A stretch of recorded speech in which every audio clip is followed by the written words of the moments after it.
Assalamualaikum warahmatullahi wabarakatuh. Salam dan bahagia.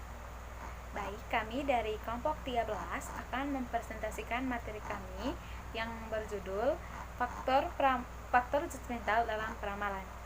Pertama-tama, kami mengucapkan puji dan syukur kehadirat Tuhan Yang Maha Esa, karena berkat dan perlindungannya kami bisa menyelesaikan proses pembuatan video ini berjalan dengan lancar. Kami juga berterima kasih kepada Pak Johannes dan Pak Aswar selaku dosen pengampu mata kuliah Teknik Proyeksi Bisnis. Serta saya juga berterima kasih kepada rekan-rekan kelompok saya yang sudah berpartisipasi atau berkontribusi dalam pembuatan video ini. Sebelum kami memaparkan materi, kami akan memperkenalkan diri terlebih dahulu. Pertama, saya sendiri, Maria Alexandria Kurnia dengan NIM 2019-008148 dan rekan saya, Voliaranus Ekta Pureklolon dengan NIM 2019-008137 dan Rizky Edi Prasetyo dengan NIM 2019-008155 dan Arga Hasa Pratama dengan NIM 2019-008403. Materi pertama akan dibahaskan oleh saya sendiri. Faktor judgmental dalam peramalan. Peramalan judgmental. Peramalan judgmental memasukkan faktor-faktor kuantitatif atau subjektif ke dalam metode peramalan. Faktor-faktor subjektif yang diharapkan menjadi sangat penting bila mana data kuantitatif yang akurat sudah diperoleh.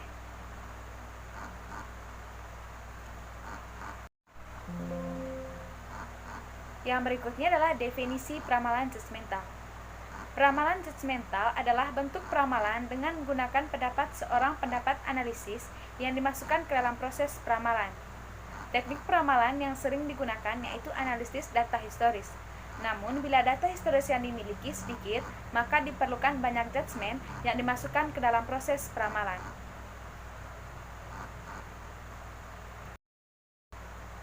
Yang berikutnya adalah metode judgmental. Metode judgmental adalah peramalan yang mencakup untuk memasukkan faktor-faktor kuantitatif atau subjektif ke dalam metode peramalan. Ramalan berdasarkan penilaian atau judgmental forecast mengendalikan pada analisis input subjektif yang diperoleh dari berbagai macam sumber seperti survei konsumen, staf penjualan, manajer, dan eksekutif, serta para ahli. Yang berikutnya adalah metode peramalan judgmental. Yang pertama, kurva pertumbuhan. Metode peramalan pertumbuhan menekan pada pertumbuhan jangka panjang dari variabel yang dianalisis tanpa memperhatikan teknologi. Kurva pertumbuhan menunjukkan hubungan antara waktu dengan variabel yang diamati. Berikutnya, metode Delphi. Metode Delphi adalah metode yang diperoleh dari para ahli tentang yang akan diperoleh yang diramalkan berdasarkan teori-teori. Dengan meminta pendapat dari anggota kelompok yang akan dijadikan objek penelitian.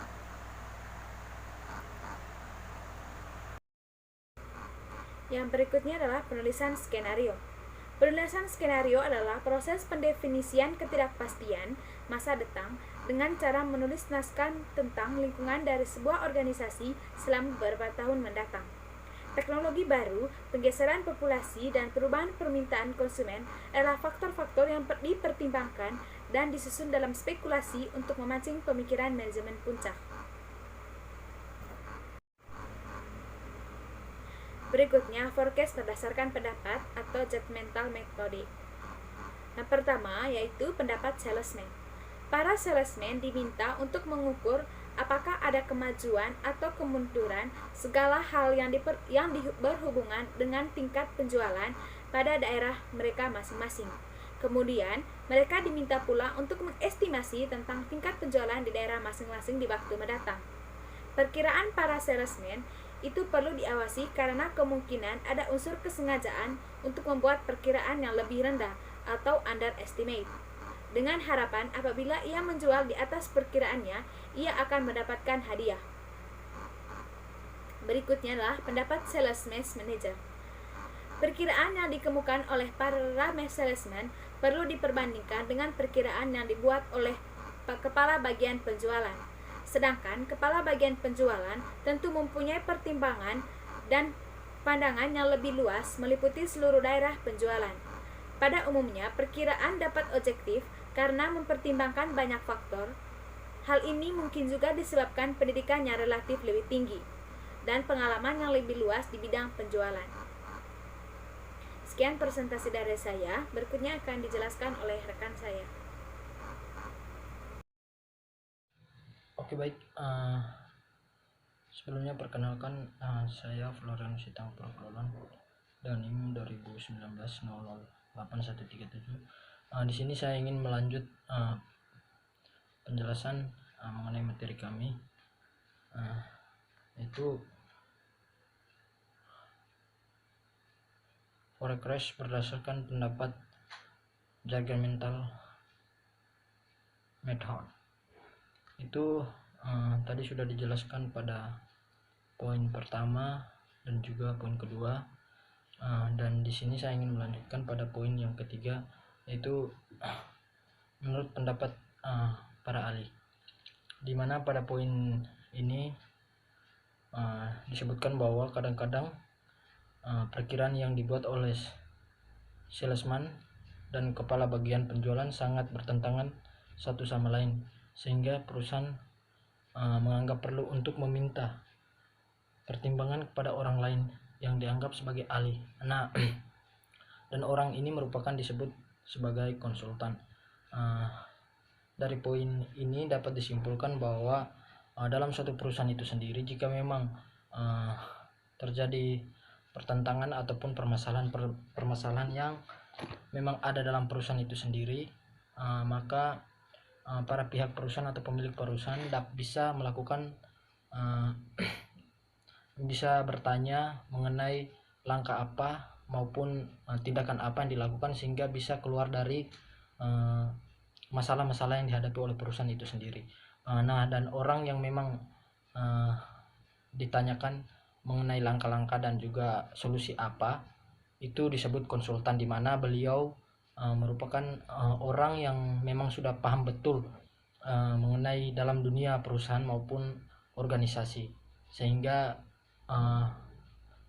perusahaan-perusahaan dan juga pemilik perusahaan yang baru bisa berkonsultasi kepada beliau, di mana dia ini disebut konsultan. Itu pada poin ketiga.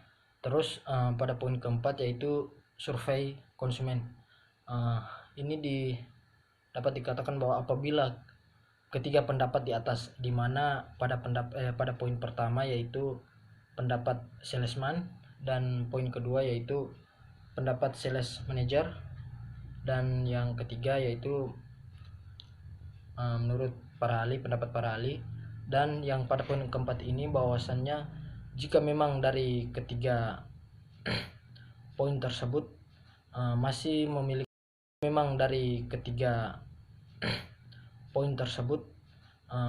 memiliki kendala ataupun kekurangan, maka para karyawan perusahaan itu sendiri bisa terjun ke lapangan, di mana mereka bisa mengetahui apa yang memang diinginkan oleh perusahaan, sehingga barang maupun produk yang diproduksi dari perusahaan tersebut tidak melenceng dari apa yang diinginkan oleh konsumen itu sendiri, sehingga perusahaan tidak merasa rugi begitu, di mana perusahaan mampu memproduksi barang tepat sesuai sasaran yang diinginkan oleh konsumen itu sendiri. Dan yang berikut unsur-unsur judgmental lainnya. Jika analisis data historis sudah selesai, maka pembuat harus membuat judgment dengan memperhitungkan tindakan yang akan diambil. Unsur-unsur dalam judgment yang akan dimasukkan dalam proses pengambilan keputusan yaitu yang pertama, konsep nilai harapan. Untuk konsep nilai harapan ini sendiri merupakan suatu perhitungan nilai rata-rata yang didapat oleh variabel-variabel melalui beberapa percobaan. Pembuatan keputusan sering nilai harapan sebagai penduga terbaik dalam merencanakan masa yang tidak pasti. Itu untuk poin yang pertama. Terus pada poin yang kedua yaitu konsep teori utilitas. Teori ini dianggap sebagai sejumlah dolar tidak dapat dipertimbangkan secara sederhana hanya dengan melihat nilainya, tetapi harus mempertimbangkan pengaruh jumlah dolar terhadap suatu perusahaan itu sendiri.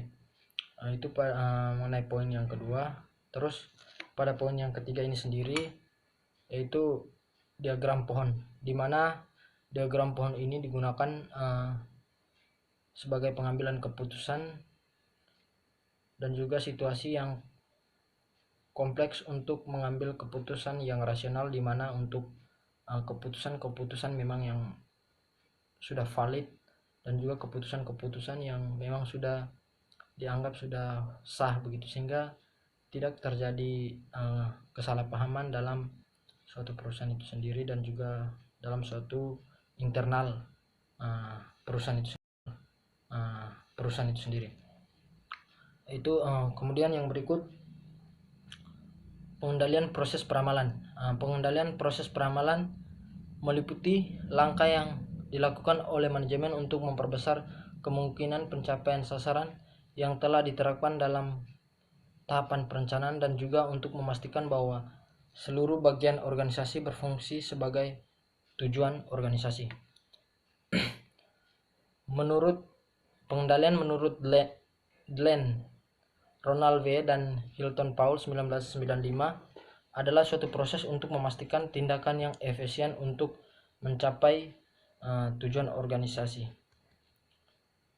Terus yang berikut, pengendalian proses peramalan. Dalam pengendalian proses peramalan ini sendiri, bahwasannya kita memerlukan penerapan model, di mana sebelum kita melakukan penerapan model, tentunya kita akan menentukan tujuan kita untuk apa kita menerapkan model ini. Jadi sebelum menerapkan model, kita harus terlebih dahulu menentukan penentuan tujuan. Setelah penentuan tujuan sudah dilakukan dan sudah disepakati, maka penentuan model, yang langkah selanjutnya kita akan menentukan penentuan model. Dan juga yang berikut, setelah penentuan model, kita masuk ke tahap selanjutnya, yaitu pengembangan model, di mana penentuan model sudah dilakukan, di mana sehingga kita bisa mengembangkan model-model yang kita pilih maupun model-model yang kita tentukan dan kita terapkan tersebut. Di mana jika memang dalam pengembangan model itu sendiri masih kekurangan pada bagian-bagian sebelumnya, maka kita melakukan revisi kembali mengenai pengembangan model kita, apakah memang model tersebut sudah pas atau masih memiliki kekurangan. Sehingga dimana kita sudah melakukan revisi, kita melakukan pengujian model, dimana pengujian model ini bahwasannya kita menganggap bahwa model yang kita terapkan tersebut memang sudah valid maupun sudah merasa benar begitu dalam pengujian ini. Nah, tetapi dalam perjalanan, jika pengujian model kita masih mengalami kendala maupun kekurangan, maka kita melakukan evaluasi, di mana kita membicarakan hal-hal yang masih kurang dalam begitu dalam pengujian ini.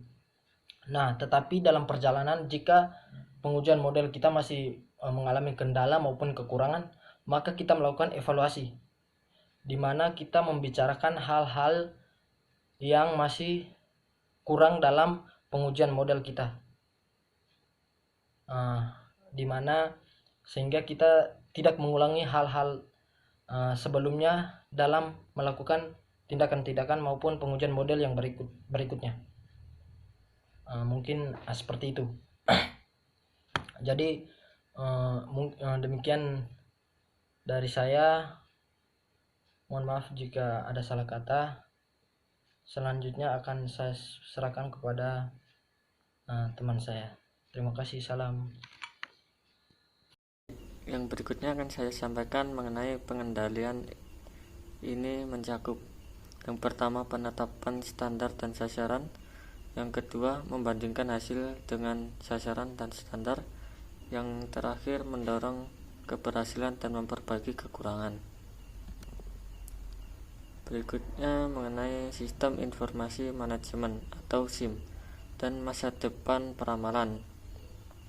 Sistem informasi manajemen atau SIM merupakan serangkaian subsistem informasi yang menyeluruh dan terkoordinasi dan secara rasional terpadu yang mampu memtransformasi data sehingga menjadi informasi lewat serangkaian cara guna meningkatkan produktivitas yang sesuai dengan gaya dan sifat manajer atas dasar kriteria mutu yang telah ditetapkan oleh George tahun 2004.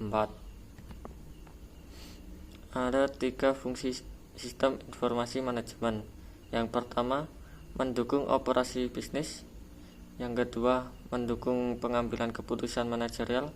Yang terakhir, mendukung keunggulan strategis. Peranan sistem informasi manajemen. Sistem informasi manajemen dapat menolong perusahaan untuk yang pertama, meningkatkan efisiensi operasional.